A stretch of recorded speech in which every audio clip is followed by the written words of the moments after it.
As much as you might moan and groan about this, giving your sleep space a good spring cleaning can actually help you get a better night's sleep. Annie Schlecht is here to talk about how cleaning our sleeping area can actually help us catch more and better Z's. Good morning. Good morning, guys. How are you? I'm doing great. Good. I don't want to hear it, though, because I know my room's kind of messy. That's one of those things I feel like in all our homes, like the bedroom, you're like, just close the door. If guests are coming over, just shove everything in there and close the door. Yes. But we really want to try and make this a sanctuary for us, for our sleep, and just get us ready to be in our Zen state of mind so we can go to bed and get some quality sleep. I guess it is kind of, if it's messy when you're laying in bed, you're thinking about that pile of clothes there and getting this done over there. Right. Same thing for like as your desk, like if you're at work and your desk is cluttered, you probably aren't able to focus as well. So our main activity in the bedroom is going to be sleep, or for adults, sleep and intimacy. So you want to create that space for that. So one of my first tips, especially kind of going in with this time change that we're going through right now, the days are getting longer, so we want to make sure that our bedrooms are nice and dark, okay? Because lightness and darkness is what dictates our circadian rhythm. And so when it's light out, our brain is saying like, hey, hang on to that melatonin, which is our sleep hormone. And so if that is suppressed at all, we're not going to have that nice level to fall asleep and also to maintain sleep. So we want to work on getting, our first tip is probably to get some blackout curtains to really make it nice and dark. Because obviously for our kiddos, we're putting them to bed hopefully at the same time. If we're adjusting bedtimes to when that sun's going down, it's going to get pretty late. So we want to close up the, the environment, make it nice and dark so that melatonin can be released in our body and we can get a better night's sleep that way. I'm one of those people. I have to have it completely dark.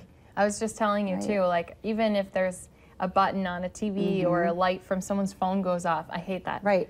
We're so sensitive to that light. I mean, we have photoreceptors even on our skin. So let's say even if you had a sleep mask on, and let's say your husband or your significant other were playing with their phone, you can still sense the light that's in that room. And it kind of lights up a part of your brain that's like, hey, what's going on here? So really want to make it nice and dark in there. And so when it's nice and black, that's how the melatonin gets released? Yep, it helps aid that melatonin release. Nice. So yeah, all that science that's behind there. So, and then in the morning when you wake up, open those curtains and let that sunlight in to kind of facilitate the cortisol hormone, which is our alert, awake hormone. So we want to get that going as soon as we can in the mornings. So on like your lazy Sunday, open the curtains so that you actually feel like you're getting ready for the day. Exactly, let that energy in.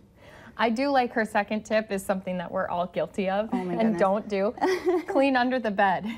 Clean under the bed. Oh my goodness. If you follow me on Facebook, I have a monthly reminder for my followers to clean under the bed. Because you think about all the dust bunnies that are under there. If you have pets, the pet dander that's getting under there. I know I have a yellow lab and she sleeps in our room. So I'm getting like just gobs of dog hair out of there. And you think about all of the allergens and the impact it's having on the quality of your the air quality, I guess I should say. Right. So really want to clean under that bed and try not to store anything under your bed if you can. Usually sleep-related products I would say are okay, like linens and pillows. But everything else, just try and get under there so you have a nice clear space under that bed so you can, have an easier sleep. Wow. Interesting. Yeah. So why does that give you a better sleep, just because your bed's It kind of goes into like the energy of objects and what, how that energy, like if you have a pile of old photos of, college days under your bed or something, you're going to kind of, just that kind of energy that you're sitting on is, something that can kind of get into your psyche and play a little bit of mind tricks with you. Yeah. And that kind of goes into then decluttering our space is by, don't let it all pile up under your bed or in your closet. Exactly. So if I'm looking at my room, and let's say I even have photos of my children in there, sometimes it can stimulate like, oh, I didn't pack my daughter's dance bag for tomorrow. You know what I mean? So you want to create that space that's just saying items that are sleep related or intimacy related for adults. Wow. Yeah. Good stuff. We're going to talk more about creating that sanctuary right after this.